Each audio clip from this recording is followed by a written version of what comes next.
UP के उन्नाव में एक शराबी ने जमकर हंगामा किया। वो दीवार पर चढ़कर खुदकुशी की धमकी देने लगा। इस हंगामे की तस्वीरें भी सामने आई। तस्वीरों में दिखाई दिया कि एक आदमी गंगा के पुल की दीवार पर चढ़ा था। वो नीचे खड़े लोगों से कुछ बात करता भी दिखाई दिया। हालांकि कुछ देर बाद पुलिस और आसपास के लोगों की समझाने पर वो नीचे आ गया। बताया गया कि एक आदमी का अपने पिता से विवाद हुआ था, जिस वजह से वो शराब के नशे में धुत होकर काफी देर तक हंगामा करता रहा और फिर गंगा पुल की दीवार पर चढ़ गया। वो आत्महत्या करने की धमकी देने लगा, जिसके बाद आसपास के लोग और पुलिस प्रशासन के अधिकारी मौके पर पहुंचे। उनकी कुछ देर समझाने के बाद हाई वोल्टेज ड्रामा खत्म हो गया और वो आदमी नीचे आ गया।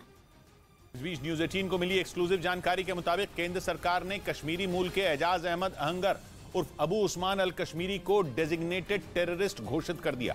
श्रीनगर का रहने वाला अबू उस्मान जम्मू कश्मीर में आतंकी संगठन ISIS का सबसे बड़ा रिक्रूटर है।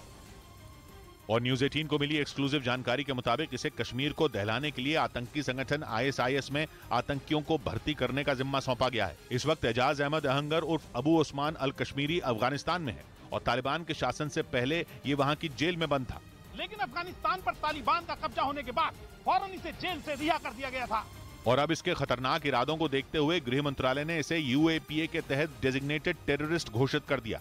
खुफिया एजेंसियों के मुताबिक अबू उस्मान जम्मू कश्मीर में ISIS के लिए जमीन तैयार करने में जुटा है, जिसके लिए उसने कश्मीर के नौजवानों को बरगलाना भी शुरू कर दिया है, ताकि वो कश्मीर को एक बार फिर आतंक की आग में झोंक सके। भारत सरकार की तरफ से जारी किए गए नोटिफिकेशन के मुताबिक अबू उस्मान का जन्म 1974 में श्रीनगर में हुआ था और वो पिछले काफी वक्त से अफगानिस्तान में छिपा है।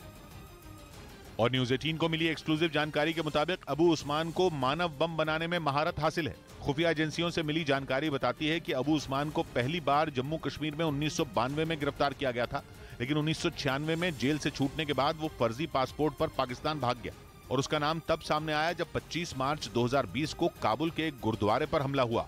उस आतंकी हमले में 25 लोगों की मौत हो गई थी, जिसे अबू उस्मान ने ही अंजाम दिया था, जो नाम बदलकर भारत की सुरक्षा एजेंसियों से बचकर पिछले 25 साल से वहां छिपा हुआ था।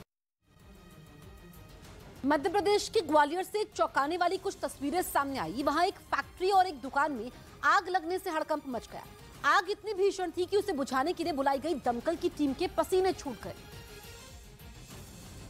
और आग इतनी तेजी से फैली कि उसने पूरी फैक्ट्री और दुकान को अपनी चपेट में ले लिया। वहां दूर से ही आग की ऊंची ऊंची लपटें उठती दिखाई दी। कुछ ही मिनटों में आग से निकला काला धुआं पूरे इलाके में फैल गया। देखते ही देखते वहां लोगों की भीड़ जमा हो गई। बताया गया कि मौके पर पहुंची दमकल की टीम ने आग को बुझाने के लिए बहुत कोशिश की, लेकिन इस बीच आग इतना खतरनाक रूप ले चुकी थी कि लगातार बढ़ती ही गई।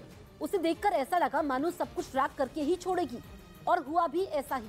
आग ने पूरी दुकान को जलाकर राख कर दिया। बाद में किसी तरीके से आग को बुझाया गया।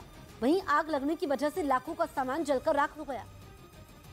इधर प्रधानमंत्री नरेंद्र मोदी वाटर विजन 2047 के कार्यक्रम में शामिल हुए, जहां उन्होंने वीडियो कॉन्फ्रेंसिंग के जरिए राज्यों के जल मंत्रियों को संबोधित किया। और प्रधानमंत्री नरेंद्र मोदी ने कहा कि अकेले केंद्र सरकार की कोशिशों से जल संरक्षण के काम में सफलता नहीं मिल सकती। उन्होंने आने वाले 25 साल को जल संरक्षण के लिए बेहद महत्वपूर्ण बताया। अगले 25 वर्षों की अमृत यात्रा का एक महत्वपूर्ण आयाम है। पीएम ने सभी सरकारों से जल संरक्षण के लक्ष्य तक पहुंचने के लिए उन्हें एक सिस्टम की तरह काम करने की भी सलाह दी।